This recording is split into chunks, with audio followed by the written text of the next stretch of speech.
आप देख रहे हैं महारो राजस्थान और आपके साथ मैं हूं प्रियंका राय। चलिए सबसे पहले आपको बता देते हैं कि 1 बजे की कौन कौन सी 5 बड़ी खबरें होने वाली हैं।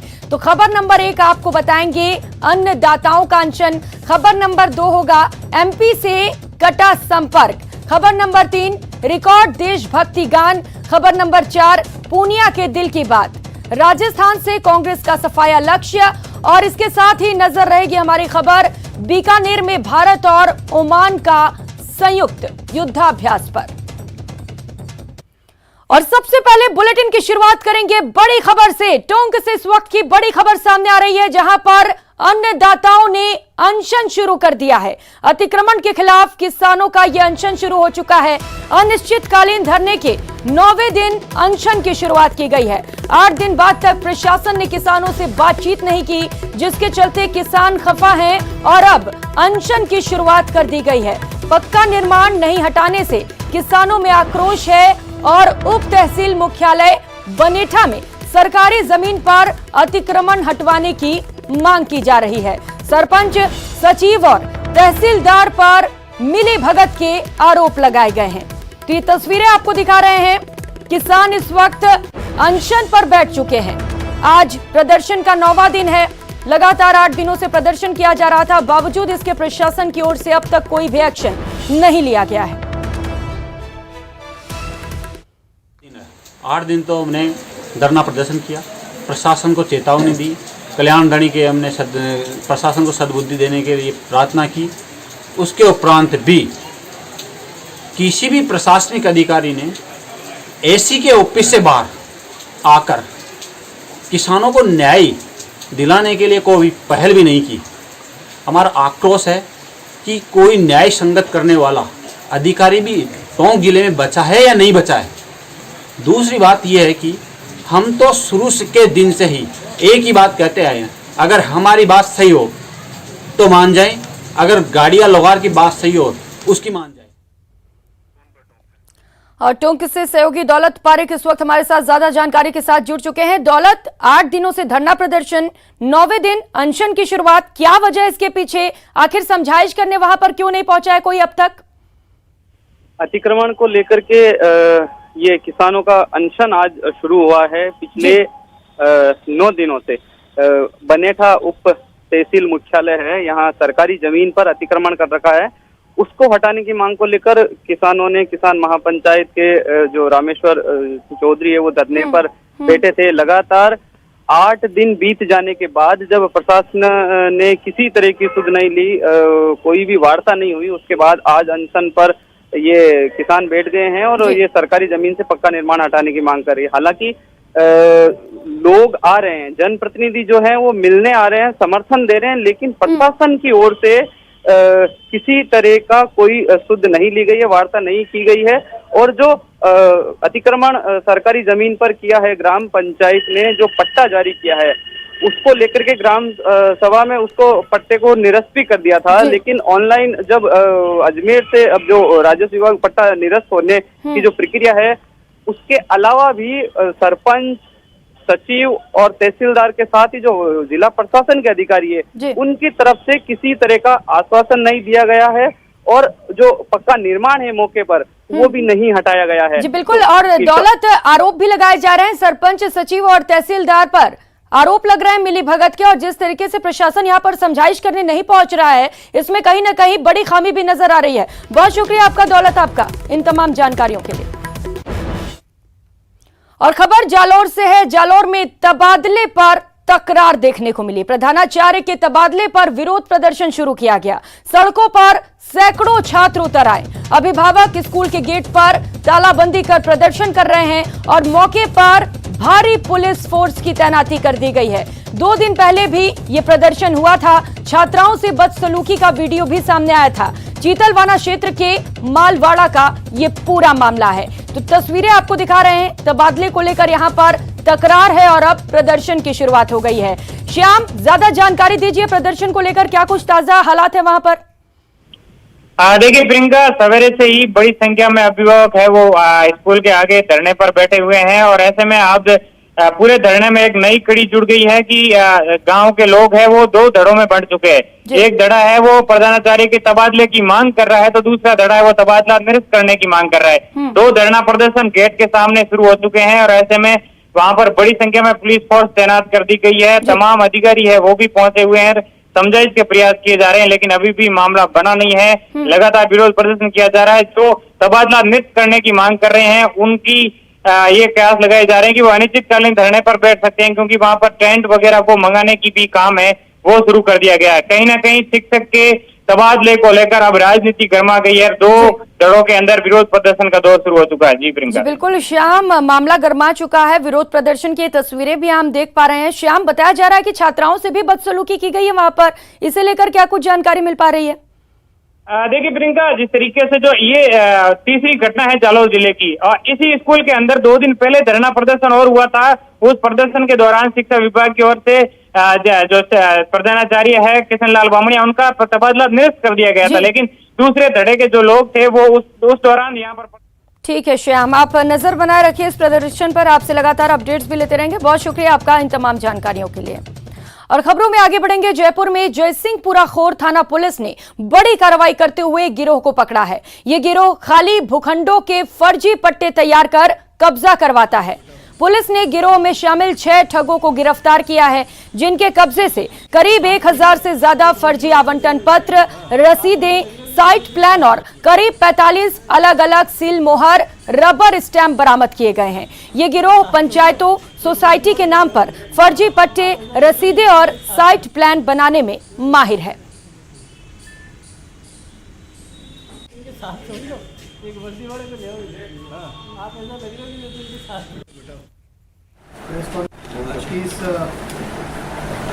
प्रेस कॉन्फ्रेंस में आप सभी का स्वागत है।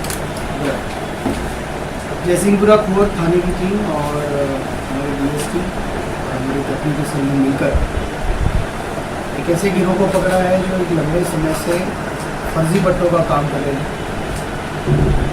एक डिकॉय ऑपरेशन सेट किया गया। हमारे थाने के कांस्टेबल को सूचना मिली कि गिरोह इस तरह का काम कर रहा है। तब हमने एक डिकॉय ऑपरेशन किया और हम खुद वहाँ पर फर्जी पट्टा खरीदने पहुँचे। जो प्रथम अभियुक्त है दिनेश उर्फ कालू खटी, इसके द्वारा कई सोसाइटियों के फर्जी पट्टे ऑफर किए। और खबर डूंगरपुर से है। डूंगरपुर के दोवड़ा थाना क्षेत्र में लठ और हथियार लेकर खड़े बदमाशों ने एक कार पर हमला कर दिया। बचने के लिए कार के ड्राइवर ने कार को लगभग 300 मीटर तक रिवर्स में भगाया, जिससे कार सड़क किनारे पलट गई। इसके बाद भी बदमाशों ने लूटपाट के इरादे से युवक के साथ मारपीट की।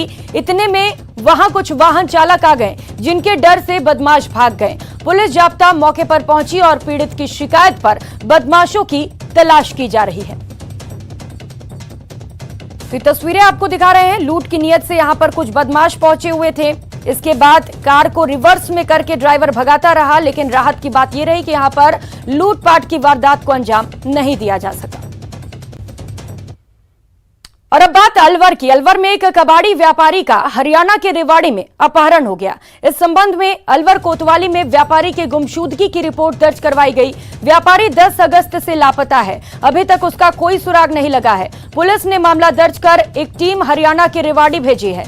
थाना प्रभारी के अनुसार अलवर निवासी गोवर्धन अरोड़ा ने एक रिपोर्ट दी है कि उसका भाई मंगत अरोड़ा कबाड़ का कारोबारी है। कबाड़ का कलेक्शन करने वो बाइक से रेवाड़ी गया था, लेकिन वो वापस घर नहीं लौटा। ऐसे में आशंका व्यक्त करते हुए गुमशुदगी की रिपोर्ट दर्ज कराई गई है। पुलिस ने मुकदमा दर्ज कर कार्रवाई शुरू कर दी है।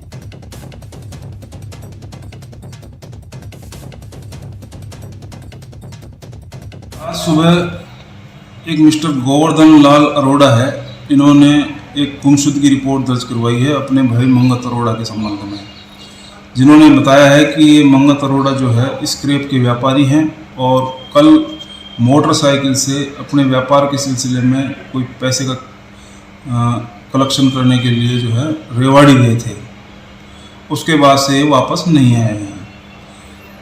तो इनकी रिपोर्ट पर गुमशुदगी दर्ज करके और एक टीम रेवाड़ी भिजवाई गई। तो रेवाड़ी में इन्होंने जिस व्यापारी के पास में बातचीत होना बताया था, उस व्यापारी के पास में पुलिस टीम ने जाकर बातचीत की पूछताछ की तो उस व्यापारी ने बताया कि मंगत अरोड़ा कल उनके पास आया था और उनसे जो कोई इनके हिसाब किताब के पैसे थे वो लेकर गया था। और अब बात बारां की, जहां बीती रात बाइक सवार दो बदमाशों ने एक युवक के पैर में गोली मार दी। फायरिंग में युवक घायल हो गया, जिसे जिला अस्पताल में इलाज के लिए भर्ती कराया गया। लंका कॉलोनी निवासी गजेंद्र पांचाल अपने दो दोस्तों के साथ अटरू रोड घूमने गया था। थोड़ी देर घूमकर वापस लौट रहा था, तभी पीछे से बाइक पर आए दो युवकों ने गजेंद्र पर फायरिंग कर दी और वहां से फरार हो गए। इस मामले में पुलिस ने रिपोर्ट दर्ज कर जांच शुरू कर दी है।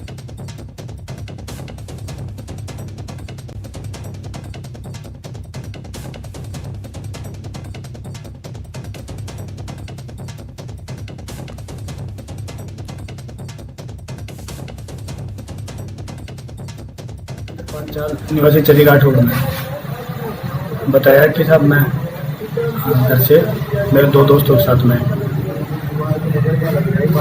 अट रोड के ऊपर गया था, जहाँ पर रास्ते में कहीं उन्होंने एक दुकान वाला सिगरेट खरीदे, सिगरेट पी के और वापस आ रहे थे।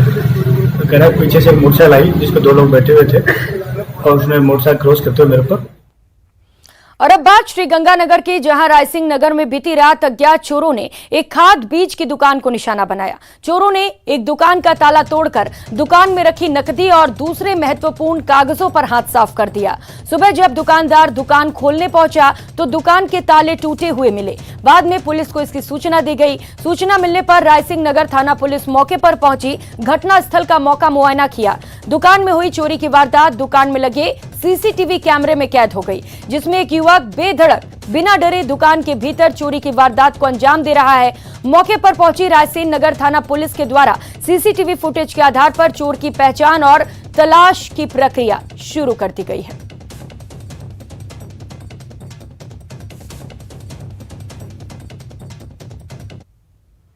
वहीं श्रीगंगानगर की पुलिस ने जहां अवैध मादक पदार्थों के खिलाफ चलाए जा रहे ऑपरेशन फ्लश आउट के तहत बाइक सवार दो युवकों को गिरफ्तार किया है। पुलिस ने इनके पास से 16 ग्राम हेरोइन बरामद की है। दरअसल नाकाबंदी के दौरान बाइक सवार दो संदिग्ध युवकों की तलाशी ली गई तो उनके कब्जे से 16 ग्राम हेरोइन जब्त की गई। पुलिस के हत्थे चढ़े युवक विष्णु कुमार निवासी 2KLD है, तो वहीं दूसरा युवक दर्शन सिंह निवासी 365 हेड है। पुलिस ने दोनों युवकों के खिलाफ NDPS एक्ट के तहत मामला दर्ज कर लिया है और दोनों से पूछताछ की जा रही है।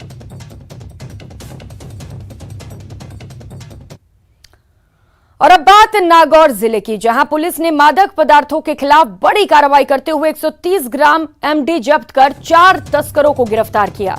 पुलिस ने आरोपियों के पास से 130 ग्राम MD, 1,28,000 की नकदी, तस्करी में प्रयुक्त कार और 2 नंबर प्लेट भी बरामद किए हैं। जब्त MD की कीमत लगभग 5 लाख रुपए बताई गई है।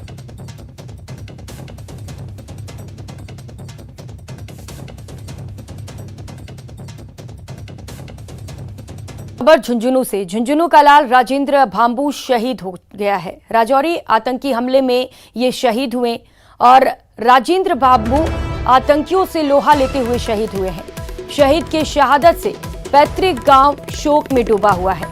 देर शाम पैतृक गांव इनका पार्थिव देह पहुंचेगा। सूबेदार राजेंद्र भांबू का कल अंतिम संस्कार किया जाएगा। सैन्य सम्मान के साथ इन्हें अंतिम विदाई दी जाएगी। तिरंगा रैली के साथ उनकी पार्थिव देह झुंझुनू पहुंचेगी। मालीगांव के। और अब बात बीकानेर की, बीकानेर में अल नजाह युद्धाभ्यास, भारत ओमान की सेनाओं का युद्धाभ्यास जारी है। महाजन फायरिंग फील्ड रेंज में ये युद्धाभ्यास चल रहा है। भारत और ओमान की सेना ये युद्धाभ्यास कर रही है, तो तस्वीरें आपको दिखा रहे हैं। भारत और ओमान की सेना संयुक्त रूप से इस युद्धाभ्यास को कर रही है और फील्ड रेंज में युद्धाभ्यास किया जा रहा है। महाजन फायरिंग फील्ड इसका नाम है, जहां पर फिलहाल इस युद्धाभ्यास को किया जा रहा है।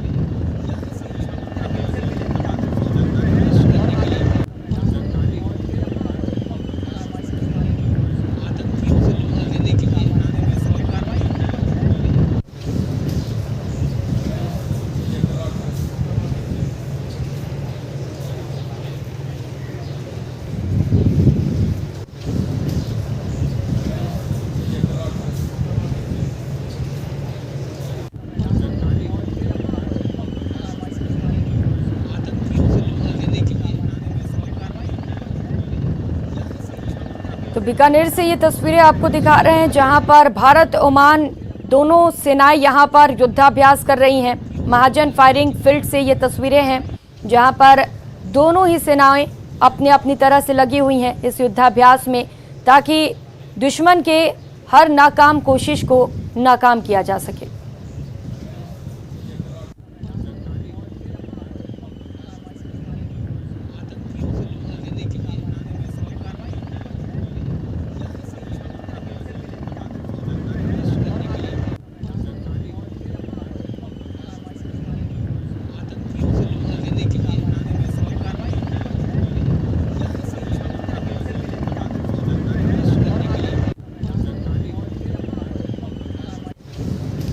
तो ये तस्वीरें आप देख सकते हैं बीकानेर से, जहां पर भारत की सेना भी है और इसके साथ ही ओमान की सेना भी यहां पर युद्धाभ्यास कर रही है। किसी भी तरह की नापाक साजिश को नाकाम करने के लिए यहां पर दोनों ही सेनाएं मुस्तैदी से युद्धाभ्यास कर रही हैं।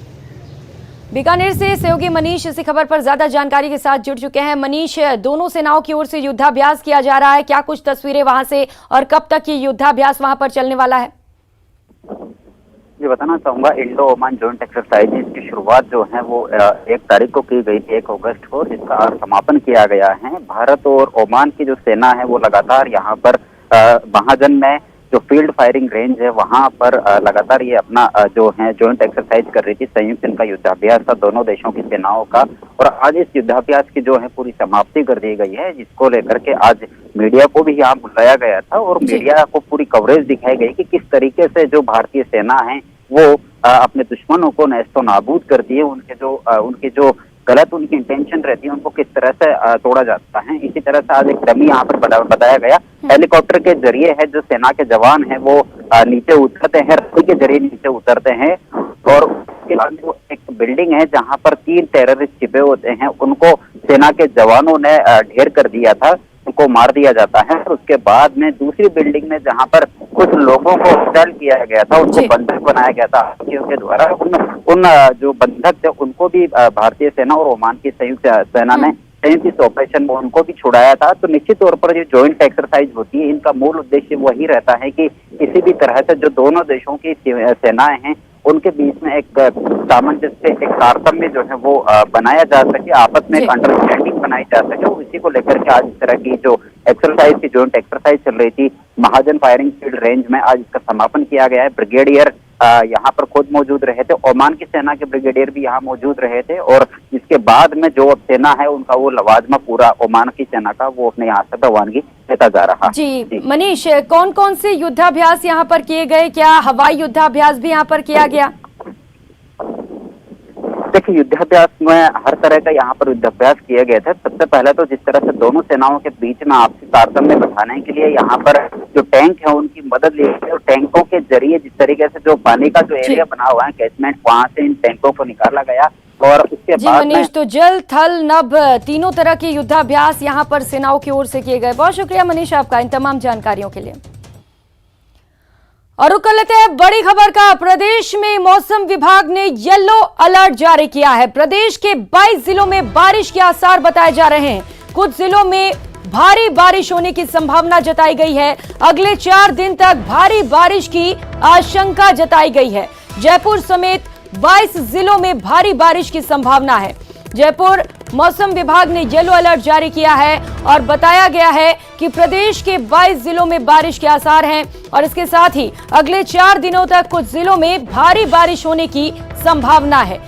अजमेर, अलवर, बारा, भरतपुर, भीलवाड़ा, बूंदी, चित्तौड़गढ़, दौसा, धौलपुर, जयपुर, झालावाड़, कोटा, करौली और राजसमंद ये तमाम जिले हैं जहां पर भारी बारिश होने की संभावना जताई गई है। वहीं मध्य प्रदेश में हो रही लगातार बारिश के चलते क्षेत्र की चंबल, पार्वती और काली सिंध नदियों में पानी की आवक बढ़ रही है। आज सुबह खातोली पार्वती नदी की पुल पर 3 फीट से अधिक पानी आ जाने से राजस्थान का मध्य प्रदेश से संपर्क कट गया और स्टेट हाईवे 70 पर कोटा ग्वालियर के बीच मार्ग ठप हो गया। वहीं नदी के दोनों ओर किनारों पर वाहनों की लंबी कतारें लग गईं। इसके बाद ही चंबल झरेर रपट पर 6 फीट से अधिक पानी होने के कारण बारा सवाई माधोपुर के बीच आवागमन कई दिनों से बंद होने के कारण लोगों को परेशानी का सामना करना पड़ा। प्रशासन ने खातौली SHO रामस्वरूप राठौर ने लोगों से नदियों में बढ़ रही आवक के चलते दूर रहने की अपील की है।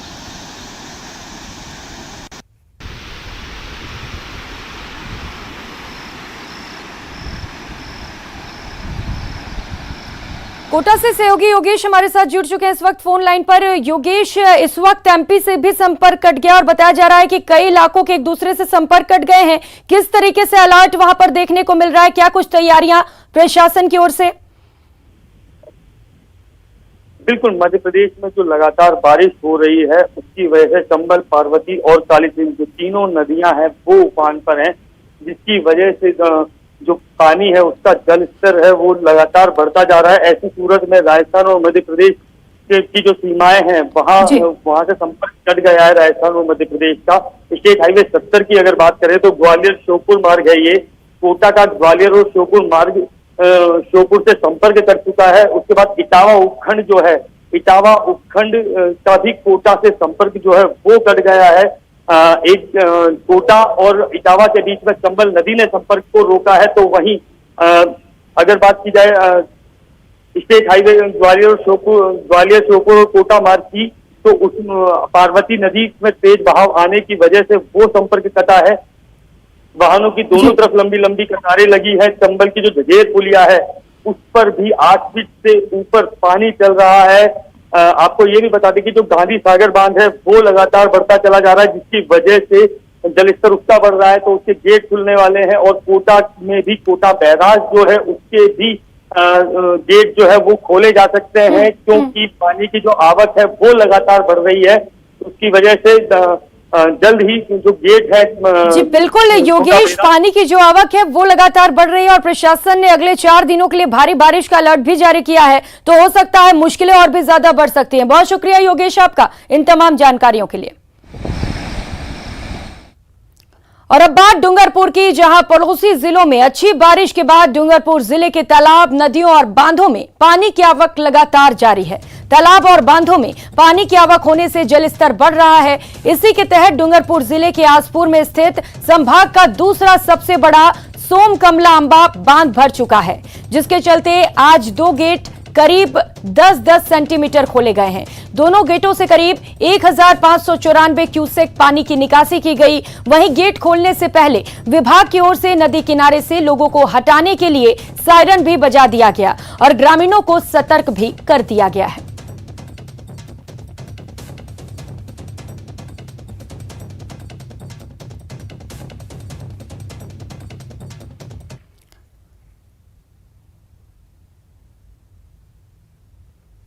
और रुक करेंगे अगली खबर का। मुझे जो दायित्व मिला है या मिलेगा ईमानदारी से पूरा करूंगा, ये कहना है बीजेपी प्रदेशाध्यक्ष सतीश पूनिया का। न्यूज 18 राजस्थान से खास बातचीत में पूनिया ने कहा कि जिम्मेदारी देना या बनाए रखना पार्टी तय करती है। साथ ही कहा कि राजस्थान से कांग्रेस का सफाया ही उनका लक्ष्य है। देखिए, हम लोग पैदाइशी कार्यकर्ता हैं और पार्टी हम लोगों की जो भूमिका तय करती है उसको ईमानदारी से, निष्ठा और परिश्रम से निभाना हमारा पहला फर्ज है। इसलिए हमारे बारे में कोई तय करना है, पार्टी को ही तय करना, हम खुद तय नहीं करते। हमारी कोई अपनी महत्वाकांक्षा नहीं है। सिर्फ इतना है कि जैसे पूरे देश में कांग्रेस का सफाया हुआ है, उस तरीके से राजस्थान में 2013-23 में और 23 के बाद अनंत काल तक कांग्रेस पार्टी की वापसी नहीं और भारतीय जनता पार्टी लंबे समय तक यहाँ शासन करे, यही मंशा है। उसके लिए जितना परिश्रम किया जा सकेगा एक कार्यकर्ता के नाते किसी भी भूमिका में करेंगे। कि मेरी तो अपनी न तो मैं कोई महत्वाकांक्षा, न कोई डिमांड है, न मैं कभी किसी पद के लिए पार्टी के किसी नेता और पार्टी के दल के पास कहीं गया हूं कि मुझे इस चीज की मेरी डिमांड है या मुझे ये चाहिए। मुझे तो जो भूमिका दी, मैं कभी जिम्मेवारी पे रहा भी और कभी नहीं रहा। परिश्रम करना आदत है और लंबे समय से काम कर रहा हूं, तो एक तरीके से पार्टी के कार्यकर्ताओं से मेरा चूल्हे तक का संपर्क है।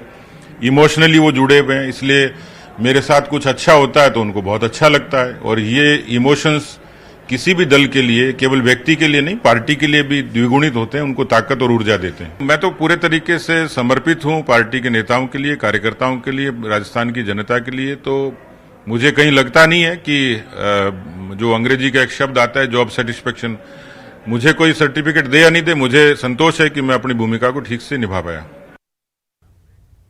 और यहाँ रुकेंगे एक छोटे से ब्रेक के लिए, लौटेंगे फौरन। है।